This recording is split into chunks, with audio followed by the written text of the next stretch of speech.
오늘 새로운 여론조사 하나가 나왔어요. 개항을입니다. 민주당 이재명 50.8, 국민의힘 윤영선 40.9. 눈에 띕니다. 제가 기억이 맞다면 개항을 여론조사 결과가 처음 나왔기 때문에 이도훈 의원님. 네네. 과반은 일단 여론조사상으로 이재명 고문이 넘었는데 생각보다 수치가 차이가 안 난다. 이런 시각도 동시에 있는 것 같고요. 안 그래도 궁금했는데 뭐 재밌는 여론조사 결과가 나온 것 같습니다. 9.9% 어떻게 보면 뭐 큰 차이일 수도 있지만 우리가 보통 오차의 한계, 오차의 범위를 6% 안팎으로 상정하는 걸 놓으면은 뭐 한 4% 차이 그 안팎이 될 수도 있는데 이거는 그 투표율에 따라서 그리고 어느 당 지지자들이 더 많이 그 투표장에 나오느냐에 따라서 변화가 있을 수 있는 거죠. 특히 윤영선 후보 같은 경우에는 지금 개항을 선거에 굉장히 집중하고 있습니다. 국민의힘 지지자뿐만 아니라 민주당 지지 성향 가진 분들 중에서 일부 친문 성향을 띄었던 유권자들 일부도 윤 후보를 지지하려는 움직임이 있다고 뭐 현장에서 얘기를 하는데 이재명 후보는 죄송합니다. 개항을 뿐만 아니라 지금 뭐 인천, 경기, 서울까지 그 지원 유세를 왔다 갔다 하니까 이런 집중도의 차이가 막판에 어떤 그 선거 결과를 낼지 이전 선거에서도 상당히 그 차이가 많이 나서 타 지역을 지원하러 나갔다가 낙선한 후보도 있습니다. 그래서 그것도 뭐 이재명 후보도 다 알고 있기 때문에 대응은 하겠지만 예. 우선 첫 번째 여론조사 결과가 발표됐고 한 며칠 후 또는 다음 주쯤에 나타나는 여론조사 결과가 차이를 좁히느냐 늘리느냐에 따라서 전반적인 개항을과 인천의 표심을 우리가 알 수 있는 지표가 될 것 같다. 이렇게 볼 수 있겠습니다. 윤영선 후보 같은 경우는 본인은 이제 개항 토박이다 이렇게 얘기를 좀 하고 있는데 50대 40 크다면 크고 작다면 작을 김종욱 교수님.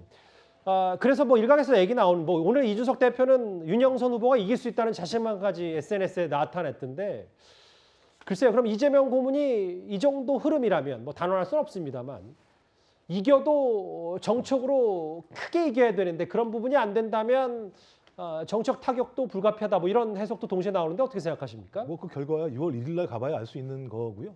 개항을 같은 경우는 전통적으로 민주당의 지지세가 강한 지역이었습니다만 예. 말씀하신 것처럼 첫 여론조사 결과입니다만 인물의 비교로만 보게 되면 10% 정도면은 차이가 좀 좁다라고 생각할 수도 있다는 생각이 들어요. 뭐 기본적으로 한 15% 20% 정도 차이가 나야 된다라고 판단할 수 있는 것 같은데 저건 뭐 여러 가지 오차 범위들이 분명히 있다는 생각이 드는 것이고 또 대선의 연장선상에서 벌어지기 때문에 유권자들의 판단 근거가 많이 바뀌진 않았을 거라 생각이 드는 것이고 예. 근데 또 하나 중요한 문제는 뭐냐면 지난 대선이 0.73% 정도의 차이밖에 나지 않았기 때문에 예. 민주당 내부에서는 이재명 상임 고문을 지켜야 된다라고 하는 그리고 이재명 상임 고문을 중심으로 선거를 진행해야 된다라는 강력한 또 나름대로 흐름들이 분명히 존재합니다. 이런 것들이 아마도 투표장으로 유권자들을 이렇게 오게 하는 가장 중요한 원동력이 될 수 있다는 생각이 들기 때문에 뭐 지금의 상황을 보게 되면 제가 볼 때는 뭐 당선 같은 경우는 큰 문제는 없다라는 생각이 들고 그 지지율 격차 같은 경우도 제가 볼 때 시간이 지나면 더 벌어질 거라는 생각이 듭니다만 그건 뭐 저의 예상일 수밖에 없는 것이고요. 예.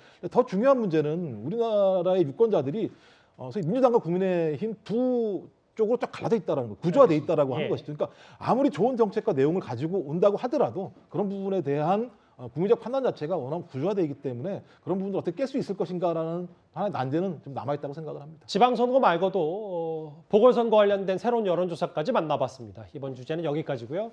지금까지 들어온 여러분들의 목소리를 만나보겠습니다. 첫 번째 댓글입니다. 보수도 바뀌어야 하고 광주도 바뀌어야 한다. 이것이야말로 국민 통합이다. 이런 의견을 주셨습니다. 용산시대 열고 이무리엘 행진곡 첫 재창까지 이례적인 역사를 쓰고 있다. 윤 대통령 말씀하시는 것 같고요. 예. 4번 좌천당한 한동훈 되로 주고 말로 받는다라는 표현도 해주셨습니다. 예. 일반인은 검찰 하나도 안 무섭다. 범죄자만 무섭다. 이 말씀 주신 것 같고요. 마지막 볼까요? 없는 죄를 덮어씌우는 것도 안 되지만 있는 죄를 덮어서도 안 된다. 검찰 얘기까지 만나봤습니다.